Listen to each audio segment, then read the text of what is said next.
जिस नदी का पानी पीकर ऋषि मुनियों ने वेदों की रचना की, जिस नदी को वेदों में सबसे पवित्र नदी माना जाता है। इस नदी का महाभारत और रामायण काल में भी काफ़ी वर्णन मिलता है। लेकिन ये नदी आखिर कहाँ विलुप्त हो गई? किस श्राप के कारण ये नदी अब धरातल पर नहीं बहती है? कुछ लोगों का कहना है कि ये नदी जमीन के अंदर होकर बहती है, तो कोई कहता है कि ये नदी आसमान से होकर बहती है।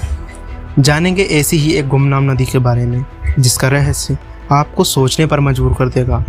जी हाँ, हम बात कर रहे हैं सरस्वती नदी की। शास्त्रों की माने तो सरस्वती नदी एक श्राप के कारण विलुप्त हो गई और अब दिखाई नहीं देती है। वहीं एक और कथा के अनुसार इस नदी को प्राप्त एक वरदान के कारण ये विलुप्त होकर भी अस्तित्व में है। उसी वरदान की वजह से प्रयाग में गंगा, यमुना और सरस्वती का मिलन माना जाता है, जबकि सरस्वती नदी कभी किसी को दिखाई नहीं देती। यदि आप भी जानना चाहते हैं सरस्वती नदी के चौंकाने वाले रहस्य के बारे में, तो प्लीज़ इस वीडियो को लाइक करके चैनल को सब्सक्राइब अवश्य करें, ताकि ऐसे सनातन धर्म से जुड़े वीडियोस का नोटिफिकेशन सबसे पहले आप तक मिल सके। तो चलिए दोस्तों, बिना टाइम को वेस्ट किए वीडियो को स्टार्ट करते हैं। सबसे पहले जानते हैं कि इस नदी का नाम सरस्वती नदी कैसे पड़ा। तो इसके पीछे ऋग्वेद में ये कहा गया है कि कला, संस्कृति, ज्ञान, विज्ञान, जन्म एवं वेदों की रचना इस नदी के तट पर ही की गई थी। सरस्वती ज्ञान एवं कला की देवी है, इसलिए इसे सरस्वती नदी कहा जाता है। महाभारत के कुछ पन्नों में इस नदी का उल्लेख मिलता है, जो हरियाणा के सिरसा नामक एक कस्बे में कहीं विलुप्त हो गई थी। भौगोलिक इतिहास और पुरातत्विक खोजों से पता चलता है कि राजस्थान हमेशा से एक शुष्क शहर नहीं था, बल्कि एक समय यहाँ पर हरा भरा क्षेत्र हुआ करता था, जिसमें कभी एक बहुत बड़ी नदी प्रवाहित होती थी, जिसके कारण इस क्षेत्र के आसपास मोहनजोदाड़ो और हड़प्पा सभ्यता की स्थापना हुई थी। महाभारत में वर्णित राजा पुर्रवा सरस्वती नदी के तट के किनारे ही अपनी होने वाली पत्नी उर्वशी से मिले थे। महाभारत का युद्ध न केवल सरस्वती नदी के पास लड़ा गया, बल्कि उसे सरस्वती नदी के तट पर ही बैठकर लिखा गया था। हिंदू पौराणिक कथाओं की माने तो सरस्वती नदी देवी सरस्वती का ही एक रूप थी। माता सरस्वती को ज्ञान, संगीत और रचनात्मक की देवी के रूप में पूजा जाता है। इसी वजह से इस नदी का भी बहुत महत्व है। धर्म और संस्कृत ग्रंथों के अनुसार सरस्वती का अस्तित्व था।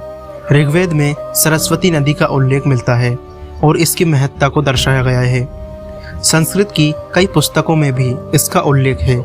सरस्वती को भी सिंधु नदी के समान दर्जा प्राप्त है। ऋग्वेद की रचनाओं में कहा गया है कि ये एक ऐसी नदी है जिसने एक सभ्यता को जन्म दिया है। इसे भाषा, ज्ञान, कलाओं और विज्ञान की देवी भी माना जाता है।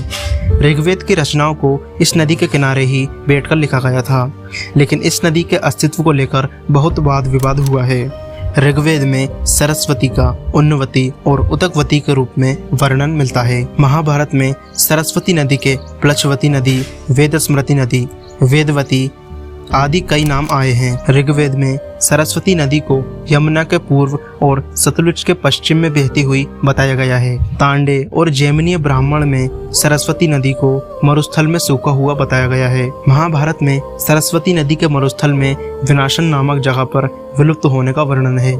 इसी नदी के किनारे ब्रह्मावर्त था, कुरुक्षेत्र था, लेकिन आज वहाँ जलाशय है। शास्त्रों में इस बात का जिक्र है कि एक बार जब वेद व्यास सरस्वती नदी के तट पर भगवान गणेश को महाभारत की कथा सुना रहे थे, उस समय ऋषि ने नदी को धीरे धीरे बहने का अनुरोध किया ताकि वह पाठ पूरा कर सकें।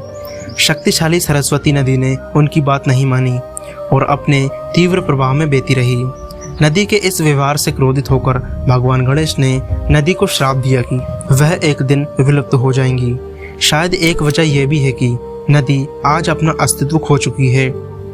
एक अन्य कथा की माने तो माता सरस्वती का जन्म भगवान ब्रह्मा के सिर से हुआ था। उन्होंने ब्रह्मांड का निर्माण किया था। वह उन सबसे खूबसूरत स्त्रियों में से एक थीं जिन्हें भगवान ब्रह्मा ने देखा था। उनकी सुंदरता को देखते हुए उन्होंने सरस्वती जी से विवाह का प्रस्ताव रखा। उस समय माता सरस्वती उनकी इस इच्छा से सहमत नहीं हुई और नदी के रूप में जमीन के नीचे बहने लगी। महाभारत में भी सरस्वती का उल्लेख है और कहा गया है कि ये गायब हो गई नदी है। जिस स्थान पर ये नदी गायब हुई उस स्थान को विनाशनग अथवा उपमज्जना का नाम दिया गया है। इस बात का भी उल्लेख है कि बलराम ने द्वारिका से मथुरा तक की यात्रा सरस्वती नदी से ही की थी और लड़ाई के बाद यादवों के पार्थिव अवशेषों को इसमें बहाया गया था, यानी तब इस नदी से यात्राएं भी की जा सकती थी। यदि सरस्वती नदी का अस्तित्व था तो क्या है इसका वैज्ञानिक आधार? एक फ्रेंच फोटो हिस्टोरियन माइकल डेनिनो ने नदी की उत्पत्ति और इसके विलुप्त होने के संभावित कारणों की खोज की है। वे कहते हैं कि ऋग्वेद के मंडल 7वें के अनुसार एक समय पर सरस्वती बहुत बड़ी नदी थी जो कि पहाड़ों से बहकर नीचे आती थी। अपने शोध द लास्ट रिवर में डेनिनो कहते हैं कि उन्हें बरसाती नदी घग्गर नदी का पता चला। कई स्थानों पर यह एक बहुत छोटी सी धारा है, लेकिन जब मानसून का मौसम आता है तो इसके किनारे 3 से 10 किलोमीटर तक चौड़े हो जाते हैं। इसके बारे में माना जाता है कि ये कभी एक बहुत बड़ी नदी रही होगी। यह भारत तिब्बत की पहाड़ी सीमा से निकली है। उन्होंने बहुत से स्रोतों से जानकारी हासिल की और नदी के मूल मार्ग का पता लगाया। ऋग्वेद में भौगोलिक क्रम के अनुसार यह नदी यमुना और सतलुज के बीच रही है और यह पूर्व से पश्चिम की तरफ बहती है। नदी का तल पूर्व हड़प्पा कालीन था और ये 4000 ईसा पूर्व के माध्यम में सूखने लगी थी। बहुत से बड़े पैमाने पर भौगोलिक परिवर्तन हुए और 2000 वर्ष पहले होने वाले इन परिवर्तनों के चलते उत्तर पश्चिम की ओर बहने वाली नदियों में से एक नदी गायब हो गई। डेनिनो का कहना है कि करीब 5000 वर्ष पहले सरस्वती के बहाव से यमुना और सतलुज का पानी मिलता था। यह हिमालय ग्लेशियर से बहने वाली नदियां हैं। इसके जिस अनुमानित मार्ग का पता लगाया गया है उसके अनुसार सरस्वती का पथ पश्चिम गढ़वाल के बंदरपंच गिरी पिंड से संभवतः निकला होगा। यमुना भी इसके साथ साथ बहा करती थी। कुछ दूर तक दोनों नदियां आसपास बहती थी और बाद में मिल गई होंगी। यहाँ से ये वैदिक सरस्वती के नाम से दक्षिण की ओर आगे बढ़ी और जब ये नदी पंजाब और हरियाणा से निकली तब बरसाती नदियों, नालों और घग्गर इस नदी में मिल गई होंगी। पटियाला से करीब 25 किलोमीटर दूर दक्षिण में सतलुज, जिसे संस्कृत में शतार्दु कहा जाता है, एक उपधारा के तौर पर सरस्वती में मिली। घग्गर के तौर पर आगे बढ़ती हुई राजस्थान और बहावलपुर में हाकरा के तौर आगे बढ़ी और सिंध प्रांत के नारा में होते हुए कच्छ के रण में विलीन हो गई।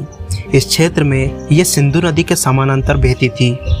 इस क्षेत्र में नदी के होने के कुछ और प्रमाण हैं। इसरो के वैज्ञानिकों का कहना है कि थार के रेगिस्तान में पानी का कोई स्रोत नहीं है, लेकिन यहाँ कुछ स्थानों पर ताजे पानी के स्रोत मिले हैं जहाँ बहुत कम बरसात होती है, जो कि 150 मिनिमम से भी कम है। यहाँ 50-60 मीटर पर भूजल मौजूद है। इस इलाके में कुएं साल भर नहीं सूखते हैं। इस पानी के नमूने में टाइटेनियम की मात्रा नगण्य है, जिसका मतलब है कि यहाँ आधुनिक तरीके से रिचार्ज नहीं किया गया है। स्वतंत्र तौर पर आइसोटोप विश्लेषण से भी इस तथ्य की पुष्टि हो गई है कि रेत के टीलों के नीचे ताजा पानी जमा है और रेडियो कार्बन डाटा इस बात का संकेत देते हैं कि यहाँ कुछ हजार वर्ष पुराना भूजल मौजूद है। आश्चर्य की बात नहीं है कि ताजे पानी के ये भंडार सूखी तल वाली सरस्वती के ऊपर हो सकते हैं। यह 6 नदियों की माता सप्तमी नदी रही है। यह स्वयं पायसा अपने ही जल से भरपूर और विशाल रही है। यह आदि मानव के नेत्रों मिलन से पूर्व काल में न जाने कब से बहती रही थी। एक अमेरिकन उपग्रह ने भूमि के अंदर दबी इस नदी के चित्र खींचकर पृथ्वी पर भेजे। अहमदाबाद के रिसर्च सेंटर ने उन चित्रों के आधार पर यह निष्कर्ष निकाला कि शिमला के निकट शिवालिक पहाड़ों से कच्छ की खाड़ी तक भूमि के अंदर सूखी किसी नदी का तल है, जिसकी चौड़ाई कहीं कहीं 6 मीटर है। उनका यह भी कहना है कि किसी समय पर सतलुज और यमुना नदी इसी नदी में मिलती थी। सैटेलाइट द्वारा भेजे गए चित्रों से पूर्व भी बहुत भूगर्भ खोजकर्ता इस निष्कर्ष पर पहुंचे हैं कि राजस्थान के एक अधिकारी एन गोडबोले ने इस नदी के क्षेत्र में विविध कुओं के जल का रासायनिक परीक्षण किया और उन्होंने पाया था कि सभी के जल में रसायन एक जैसा ही है, जबकि इस नदी के क्षेत्र के कुओं से कुछ फलांग दूर स्थित कुओं के जल का रासायनिक विश्लेषण दूसरे प्रकार का निकला। केंद्रीय जल बोर्ड के वैज्ञानिकों को हरियाणा और पंजाब के साथ साथ राजस्थान के जैसलमेर जिले में सरस्वती नदी की मौजूदगी के ठोस प्रमाण मिले हैं। दोस्तों, अगर सतलुज और यमुना के प्रभाव में आप सरस्वती का भी प्रवाह जोड़ देंगे तो आपको इसका अंदाजा होगा कि इस नदी की क्या ताकत रही होगी। यह कारोबार और व्यापार का सबसे अच्छा रास्ता रहा होगा और इसके उर्वरक डेल्टा, नदी से बने तिकोने उपजाऊ क्षेत्र और बेसिन, नदी के आसपास की भूमि के आसपास रिहायशी बस्तियां भी रही होंगी। लेकिन प्राचीन समय में कुछ बड़े भूकंपों के कारण उत्तर भारत की भौगोलिक स्थिति को पूरी तरह से बदलकर रख दिया गया। ये भूकंप इतने शक्तिशाली थे कि सरस्वती और उसकी उपधाराओं के पुराने रास्ते ही बदल गए।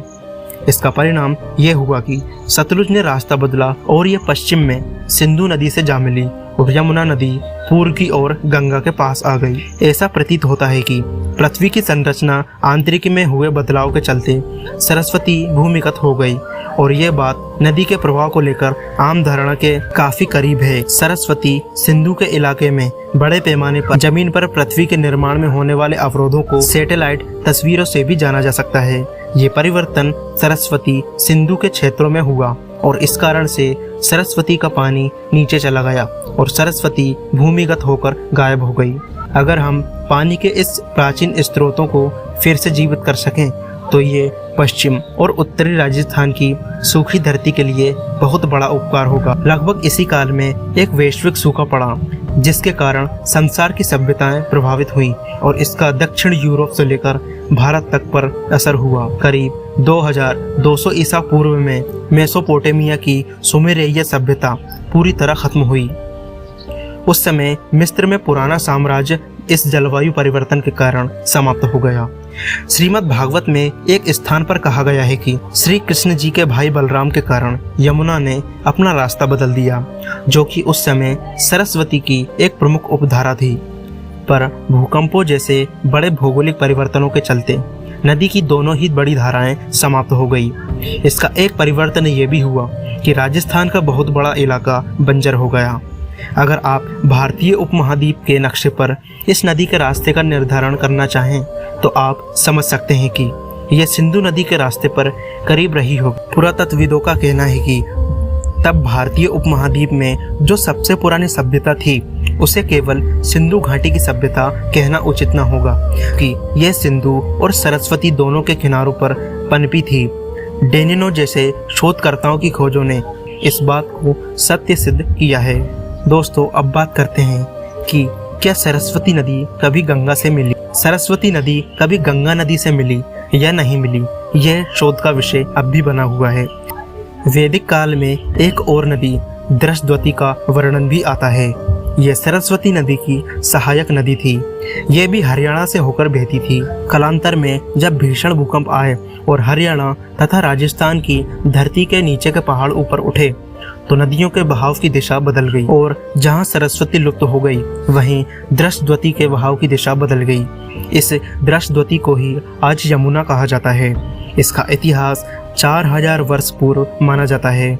भूचाल आने के कारण जब जमीन ऊपर उठी तो सरस्वती का आधा पानी यमुना दृष्टद्वती में गिर गया। इसलिए यमुना में यमुना के साथ सरस्वती का जल भी प्रवाहित होने लगा। सिर्फ इसलिए प्रयाग में 3 नदियों का संगम माना गया है। महाभारत में सरस्वती नामक 7 नदियों का उल्लेख किया गया है। एक सरस्वती नदी यमुना के साथ बहती हुई गंगा से मिल जाती थी।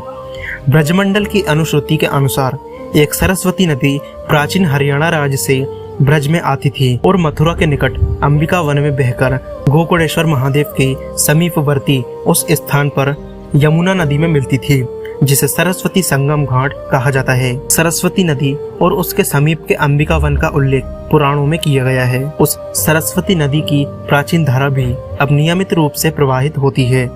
उसके स्थान पर सरस्वती नामक एक बरसाती नाला है, जो कि अंबिका वन के वर्तमान स्थल महाविद्या के जंगल में बहकर जाता हुआ यमुना से मिलता है।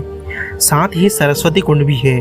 यह नाला, मंदिर कुंड और घाट का उस प्राचीन नदी की धारा की विद्यमान के प्रमाण हैं। इनसे ब्रज की परंपरा प्रागैतिहासिक कालीन स्वयंभू मथुरा के स्वामी घाट का पुराना नाम संयमन घाट है। तो मित्रों, ये था सरस्वती नदी का पुराना इतिहास।